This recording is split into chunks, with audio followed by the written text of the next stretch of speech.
Hello everyone, I am Meenu और आप मेरे साथ सुन रहे हैं अनडिजायरेबल मैरिज का एपिसोड नंबर 60। वो सब लोग होटल डिलाइट पहुंचे। वहां आकर रिवा ने वंश को इशारा किया और अपना फोन खोलने के लिए कहा। तो जैसे ही वंश ने अपना फोन ऑन किया, वहां दर्ज का मैसेज पड़ा था, जहां उसने लिखा था, तुम सब लोग खुद नीचे रहकर कैसे भी करके उसे ऊपर वाले फ्लोर पर भेजो। फिर जैसे ही मैं बुलाऊंगा तुम लोग आ जाना या हम ही नीचे आ जाएंगे। प्लीज इतना कर दे यार। जिसे पढ़कर वंश खुद में बोला, इतनी चोटलेबाजी करने की क्या जरूरत है? सीधे बात नहीं कर सकता था क्या? पहले तो रुला दिया मेरी लाडो को और अब ये हरकतें। मन तो कर रहा है कि मुंह तोड़ दूं तेरा। अगर दोस्त ना होता तो मर चुका होता।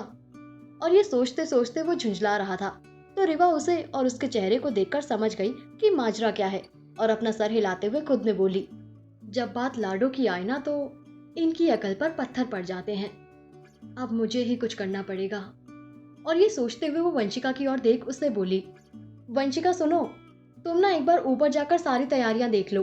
दर्श भाई उस लड़की के साथ आते ही होंगे। कुछ गड़बड़ ना हो, उन्होंने रिक्वेस्ट की है। हम लोग जा रहे हैं मेहमानों को अटेंड करने, जहां वो लोग बाद में आएंगे। और ये कहते हुए उसने अपना चेहरा ऐसा बना लिया जैसे वो उससे रिक्वेस्ट कर रही हो, जिसे देखकर वंशिका को ना चाहते हुए भी हाँ में अपना सर हिलाना पड़ा। फिर वो बोली, ठीक है भाभी, मैं चली जाऊंगी, बताइए कहाँ जाना है? तो रिवा ने उसे बताते हुए कहा, सीधे 7th फ्लोर टेरेस एरिया चली जाओ।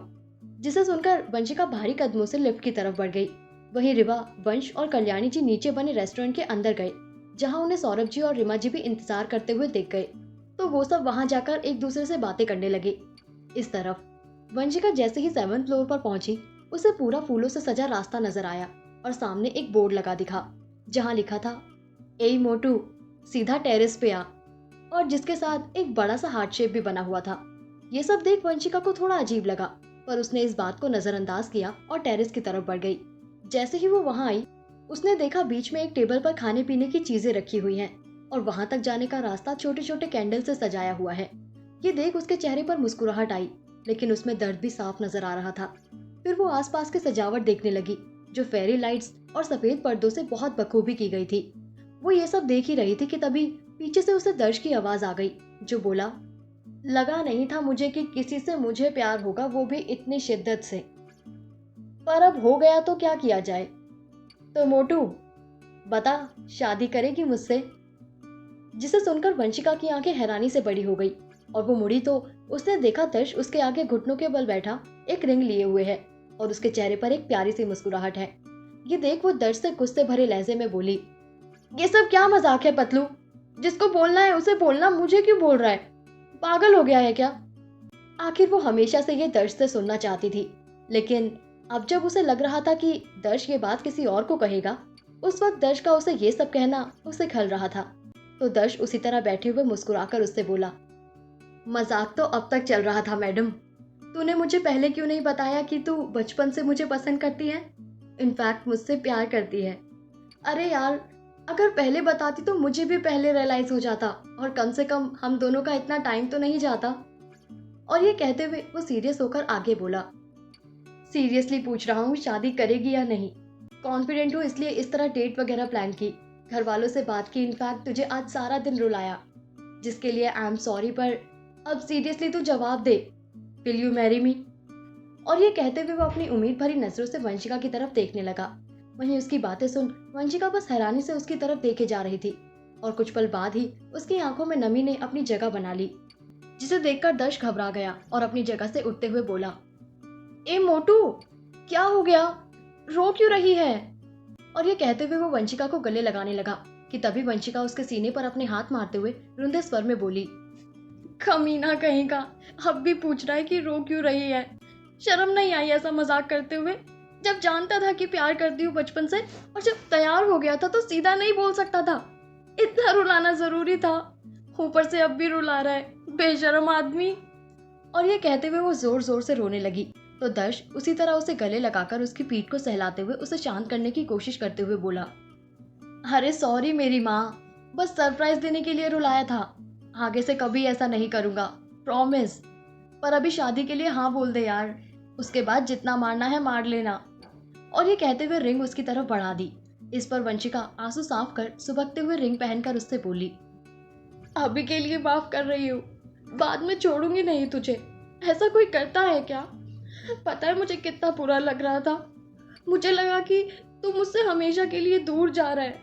तेरे लिए ये सिर्फ मजाक हो सकता है, लेकिन मेरे लिए तुझे पता नहीं है कितना मुश्किल था। यहाँ आने के लिए मैंने खुद को कितनी मौत मारकर मनाया है। अगली बार से ऐसा मत करना दर्श, मैं सीरियसली बोल रही हूँ। पर यह कहते हुए वो दर्श की आंखों में अपनी आंखें डालकर देख रही थी और उसकी आंखें उसकी मोहब्बत की शिद्दत को बखूबी बयां कर रही थी। इस बात को दर्श ने बखूबी महसूस किया और इसलिए उसके चेहरे को थाम उसकी आंखों में अपनी मोहब्बत लिए देखते हुए बोला, जानता हूँ और मुझे भी बहुत बुरा लगा ये करते हुए, पर मैं तेरे चेहरे पर खुशी देखना चाहता था और बहुत ज्यादा खुशी देखना चाहता था, इसलिए किया था। लेकिन यहाँ तो कुछ और ही हो गया। तो आई प्रॉमिस आगे से ऐसा कभी नहीं करूँगा। अब ये सब छोड़ और ये बता, will you have a dance with me? और ये कहते हुए वो 2 कदम पीछे होकर वंशिका की तरफ अपना हाथ बढ़ा दिया, जिसे देखकर वंशिका एक पल कभी उसे तो कभी उसके हाथ को देखती रही और फिर मुस्कुराकर उसकी तरफ हाथ बढ़ाकर बोली, यस आई विल। जिसे सुनते ही दर्श ने उसके हाथ को थाम लिया और उसे अपने करीब खींचकर उसके साथ डांस करने लगा। तभी म्यूजिक बजा, हमको सिर्फ तुमसे प्यार है। उसने वंशिका को घुमाया और वापस अपने करीब कर उससे बोला, इतना इंतजार कैसे किया तूने मेरा? सीधा आकर बोला क्यों नहीं? जिस पर वंशिका मुस्कुराकर बोली, उम्मीद ही नहीं थी कि जिंदगी में कभी तू मेरा हमसफर बनेगा, तो कैसे बोल देती? ये सुनकर दर्श ने उसकी कमर से उसे पकड़कर अपने और करीब किया और धीरे से बोला, अब मैं और तू कभी दूर नहीं होंगे, कभी भी नहीं, चाहे कुछ हो जाए। और ये कहते हुए उसने उसके फोरहेड पर अपने लब रख दिए। वंशिका इसे महसूस करते हुए अपनी नजरें झुकाकर मुस्कुराते हुए उससे बोली, इस गाने की आगे की जो लाइनें हैं ना, वो इस वक्त मेरे हाले दिल को बयां कर रही हैं। उसने ये कहा ही था कि आगे की लाइनों को सुनकर दर्श के चेहरे पर खुद ब खुद एक प्यारी सी मुस्कुराहट ठहर गई और वो दोनों एक दूसरे में खोकर डांस को आगे कंटिन्यू करने लगे। गाना खत्म होते ही दोनों होश में आए, पर एक दूसरे से अलग होने की दोनों में कोई जल्दबाजी नहीं थी। तभी दर्श वंशिका से बोला, चल नीचे चलते हैं, सब लोग हमारा वेट कर रहे होंगे। उन्हें भी तो गुड न्यूज दे दूं कि तू मान गई, वरना तेरा भाई मुझे जिंदा काट देगा। आज सुबह से ऐसे घूर रहा है जैसे कोई बंदूक थमा दे तो 6 की 6 गोलियां मेरे ही सीने में उतार देगा। और ये कहते हुए वो हंसने लगा, लेकिन कुछ पल बाद ही उसे चुप होना पड़ा। आखिर वंशिका उसे घूरते हुए जो देख रही थी, तो उसने अपने गले को साफ किया और बोला, खैर ये सब छोड़, अब चलते हैं नीचे। और वंशिका का हाथ थाम वहां से नीचे रेस्टोरेंट की तरफ आ गया। आगे क्या होगा जानने के लिए सुनते रहिए कहानी के आने वाले एपिसोड्स। Thank you.